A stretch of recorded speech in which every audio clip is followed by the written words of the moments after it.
Doctor Suresh Kumar, director LNJP के, वो भी हमारे साथ जुड़ चुके हैं। डॉक्टर, बहुत स्वागत है आपका आज तक पर। मेरा सीधा सा सवाल आपसे यही है, क्योंकि पहली लहर हो या फिर दूसरी लहर हो, हम सब ने देखा था उसके पहले जब भी बातचीत होती थी तो सरकारों की ओर से अपनी अपनी तैयारियों की बात बार बार कही जाती थी, लेकिन दम तोड़ता हुआ सिस्टम पहली और दूसरी दोनों ही लहर के बाद देश के सामने आया। और दूसरी लहर ने तो एक तबाही की स्थिति हिंदुस्तान में पैदा कर दी थी, जिस तरह से मौत के आंकड़े देश के हर हिस्से से सामने आ रहे थे।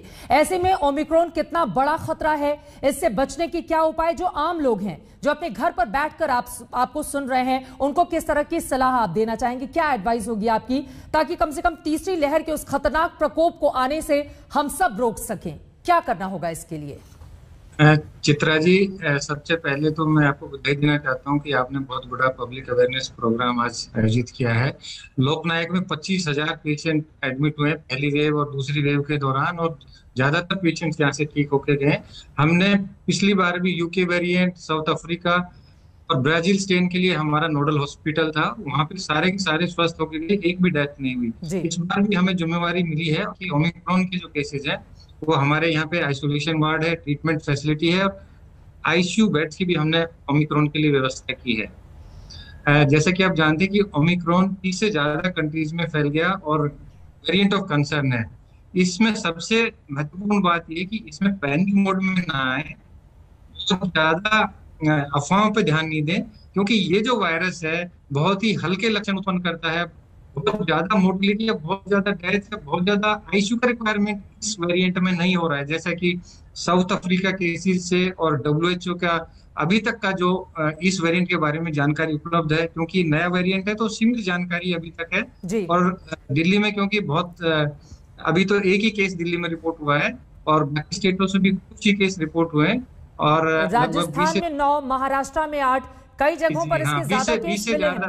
बिल्कुल बिल्कुल भारतवर्ष में रिपोर्ट हुए हैं। तो अभी इसके बारे में जानकारी बहुत सीमित है, प्रारंभिक जानकारी उपलब्ध है डब्ल्यूएचओ के माध्यम से, आईसीएमआर की गाइडलाइन के माध्यम से। ओमिक्रॉन के कुछ ऐसे लक्षण जो हमने अपने दर्शकों को जानकारी दी। बिल्कुल डॉक्टर सुरेश, अब मैं आपसे जानना चाहूंगी, क्या कुछ खास, अगर दूसरी या पहली लहर में जो लक्षण थे, क्या ओमिक्रॉन का ये जो वेरिएंट है कुछ नए लक्षणों के साथ सामने आए हैं? ऐसा क्या हो कि लोगों को इस बारे में एहसास हो जाए कि उनको कोरोना का ये नया संक्रमण अपनी चपेट में ले चुका है?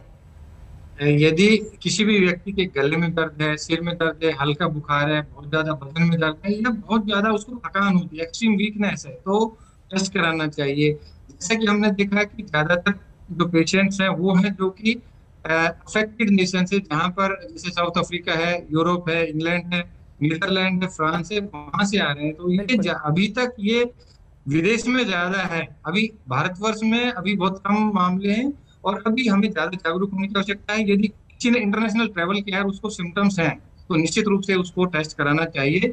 इसके साथ साथ हमने देखा कि जो डेल्टा वेरिएंट था पहले, डेल्टा वेरिएंट में जहां पर ऑक्सीजन की जो मात्रा थी बहुत तेजी से ड्रॉप होती थी, बहुत ज्यादा लोगों को आईसीयू की और हॉस्पिटलाइजेशन की आवश्यकता होती थी।